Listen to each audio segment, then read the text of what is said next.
Hello, what's up guys? My name is Vinod Badhu Thapa and today in this video we will see React fragment in React in Hindi। तो चलिए guys शुरू करते हैं।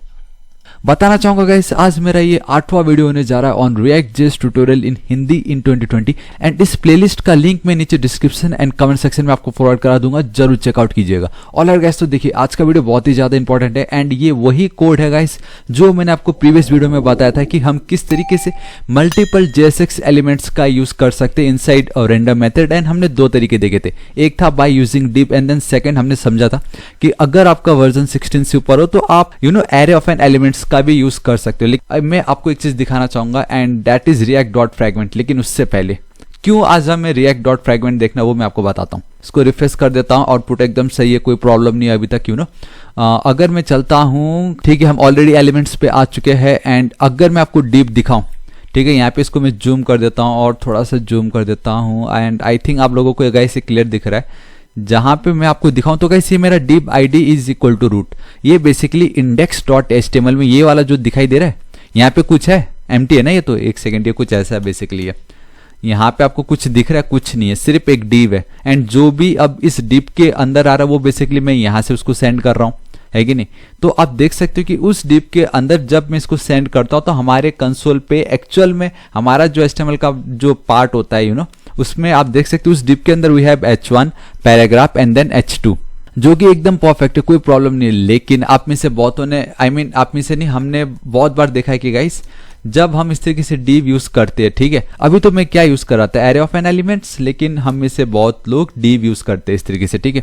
And version 16 से पहले guys हम div use करते थे। और ये जो कॉमा कॉमा दिखाई दे रहा है ये कॉमा इसलिए था क्योंकि हम array of N elements use कर रहे थे, राइट। एंड एरे के एलिमेंट्स को सेपरेट करने के लिए हमें कॉमा की जरूरत होती है।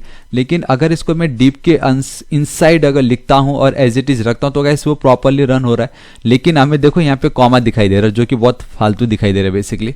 सो इसको हटाता हूँ, यहाँ से हटाता हूँ, एक स्पेस देता हूँ, न्यू लाइन पे लेके चलता हूँ। This is it perfect, control S save करता हूँ। अब मैंने div लिखा और वो कुछ इस तरीके से मुझे प्रॉपर मेरा आउटपुट दिखाई दे रहा है। अब बात ये आती है गाइस कि रिएक्ट डॉट फ्रैगमेंट का टॉपिक चल रहा है, अभी तक मैंने उसके बारे में कुछ बताया नहीं। मैं आपको बताता हूँ क्यों। देखिए, क्योंकि अगर मैं div लिखता हूं ना, div id equal to root है, इसको अगर मैं एक्सपेंड करता हूं, आप देख सकते हो कि गाइस पहले जब मैं array of an element use कर रहा था तो सिंपली मेरा ये जो इंडेक्स वाला जो div है इसके अंदर मुझे ये तीनों आउटपुट आ रहे थे। बट ना उस div के अंदर एक और div बन गया है एंड देन तब जाके मुझे मेरा output h1 paragraph and then h2 आ रहा है, जो कि मुझे यहां से मिल रहा है, इस जगह से h1 paragraph and h2। And बस यही है गाइस रिएक्ट डॉट फ्रैगमेंट। अब हमें क्यों यूज करना चाहिए मैं आपको बताता हूँ। ये जो आप div यूज करते हो ना रेंडम मेथड के अंदर ताकि आप मल्टीपल JSX एलिमेंट्स को यूज कर सको, तो गाइस उसका एक्चुअल में इम्पैक्ट कुछ इस तरीके से हो रहा होता है कि एक div के अंदर जो हम ऑलरेडी बोल रहे कि हाँ भाई जो ID है ना ये रूट वाला, उस पर जाके इसको ऐड कर दो। लेकिन गाइस वो साथ ही साथ क्या कर रहा है, ये जो div है ना उसको भी ऐड कर दे रहा है। यहाँ पे आप देख सकते हो बहुत क्लियरली div के अंदर div एंड देन h1 हो रहा है, तो एक नोड एक्स्ट्रा यहाँ पे बढ़ रहा है, जो कि CSS में जब हम ग्रिड या फ्लेक्स बॉक्स यूज करते हैं उस समय थोड़ा प्रॉब्लम आ सकता है, ठीक है। तो गाइस यही एक एक्स्ट्रा div जो क्रिएट हो जाता है वो क्रिएट ना हो उसके लिए हम यूज करते हैं रिएक्ट डॉट फ्रैगमेंट। तो गाइस ये जो div है इसको मैं कंट्रोल D करता हूँ एंड आप देख सकते हो कंट्रोल D प्रेस करने से अब दोनों को मैं एक साथ एक्सेस कर पा रहा हूँ। तो अब मैं यहाँ पे क्या करूंगा गाइस, सिंपली लिखूंगा R कैपिटल, ठीक है, आपको R कैपिटल लिखना है and then you have to write react dot, ठीक है, and then you have to write again F capital में फ्रैगमेंट, इस तरीके से। This is it. तो जो div हम यूज कर रहे थे, now we have to write react dot fragment and I hope ये आप में से बहुतों ने बहुत बार सुना भी था ये रिएक्ट डॉट फ्रैगमेंट, है कि नहीं। तो कंट्रोल एस सेव कर देता हूं मैं इसको एंड यहाँ पे आप देख सकते हो सेम आउटपुट आ रहा है, आउटपुट में कोई प्रॉब्लम नहीं। लेकिन जब मैं इस div id equal to root को करूंगा, एक्सपेंड ओपन करूंगा, तो गाइस अब आप देखोगे जो पहले इसी div के अंदर अगर मैं div यूज कर रहा था ना तो इस div के अंदर वो एक और div क्रिएट कर रहा था एंड देन उस div के अंदर एज ए चाइल्ड वो इन तीनों को दिखा रहा था। बट नाउ div मैंने हटा दिया, मैं यूज कर रहा हूँ रिएक्ट डॉट फ्रैगमेंट्स। तो इससे होता ही है कि अब वो जो एक एक्स्ट्रा div, जो एक एक्स्ट्रा लेयर, जो एक एक्स्ट्रा नोड बन रहा है ना डोम में, वो अब हमें नहीं मिलता। मतलब वो अब नहीं बनता, जो कि बेस्ट है, ठीक है।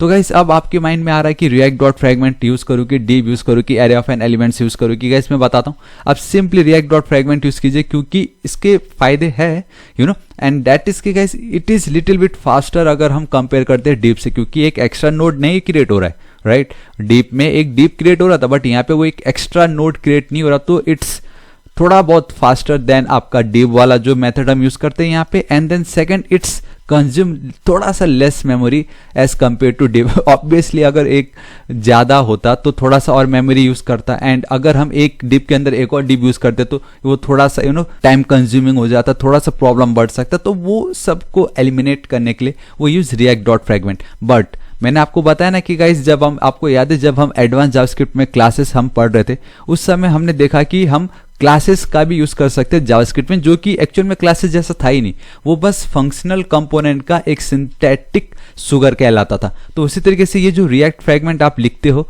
रिएक्ट फ्रैगमेंट का भी हमारे पास एक सिंटैक्टिक सुगर का फॉर्म है, दैट इज अगर आप रिएक्ट फ्रैगमेंट ही ना लिखो, आई मीन बहुतों को तो शायद ये फ्रैगमेंट की स्पेलिंग में मिस्टेक हो जाए मतलब हो सकता है, मतलब कुछ भी हो सकता है। तो कुछ ऐसा हो कि मतलब गाइस हमें ये लिखना ही ना पड़े, दिस इज इट।